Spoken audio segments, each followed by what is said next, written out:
Meine Damen und Herren, Außenstützer Lately Show in Berlin. Das sind die Lately News. Alles andere draußen sind nur Fake News. Deshalb fangen wir an mit den Nachrichten aus dem Inland. Berlin. Ich persönlich bin ja ein begeisterter Magier.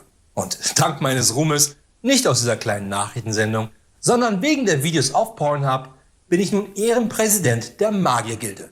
Und dort bin ich jetzt nicht nur für die Schnittchen bei den Magiertreffen verantwortlich, sondern darf auch immer alle Taubenkäfige sauber machen und die Magierumhänge alle anderen aus der Wäscherei holen. Quasi bin ich schon fast auf einem Level von Gandalf. Dass man Tauben aber auch anders einsetzen kann und diese sogar helfen können, Strafen zu entgehen, ist dann doch eher etwas Neues. Denn tierisches Glück hatte ein Autofahrer in Berlin-Mitte, der deutlich zu schnell in einer 30er-Zone unterwegs war. Nur war sein Blitzerfoto ungültig, da genau in diesem Augenblick eine Taube durch das Bild flog und dadurch sein Gesicht verdeckte. Somit haben sich die knapp 250.000 Euro, die er in den Jahren ausgegeben hatte für das Trainieren der Taube und die unzähligen Blitzerfotos, auf denen das Timing zwischen ihm und der Taube noch nicht funktionierte, dann doch am Ende ausgezahlt. Yes! 35 Euro Strafe gespart. Greifswald. Letztes Jahr haben wir hier bei den News über eine Kegelrobbe berichtet, deren musikalische Fähigkeit selbst Freddie Mercury noch zum Weinen gebracht hat. Und das immerhin fast 20 Jahre nach dessen Tod.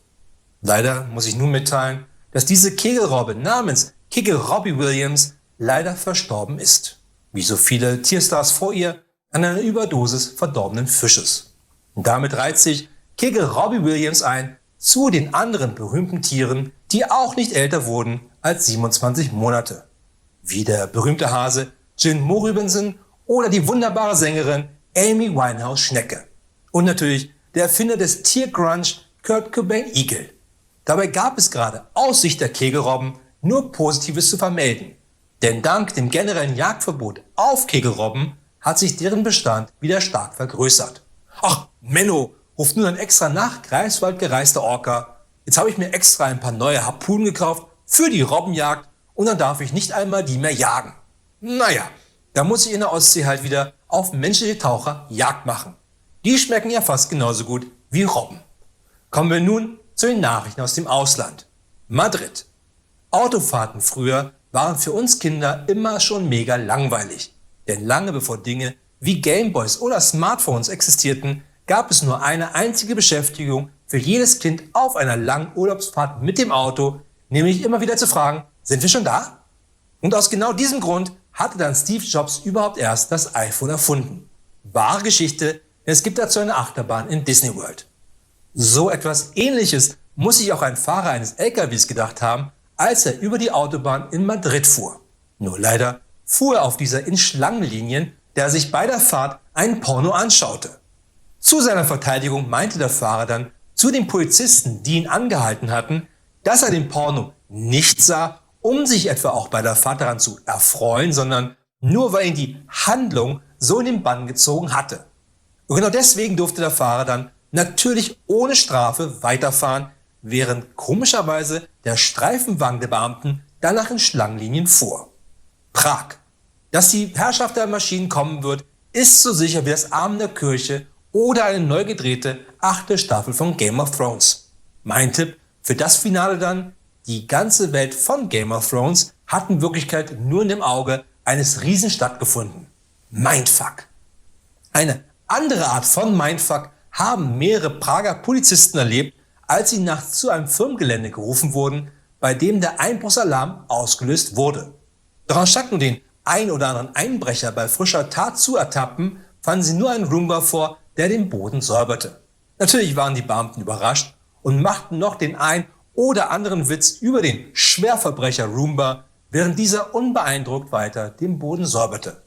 Nachdem die Beamten jedoch weggefahren waren, fuhr der Roomba auf einmal nicht mehr herum, um weiter sauber zu machen, sondern zu einer Tür, wo er dreimal gegenstieß.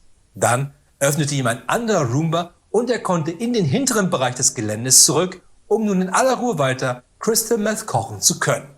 Noch zum Abschluss: Das Fake News Medium der Woche ist dieses Mal eindeutig das Unsere Jagdmagazin.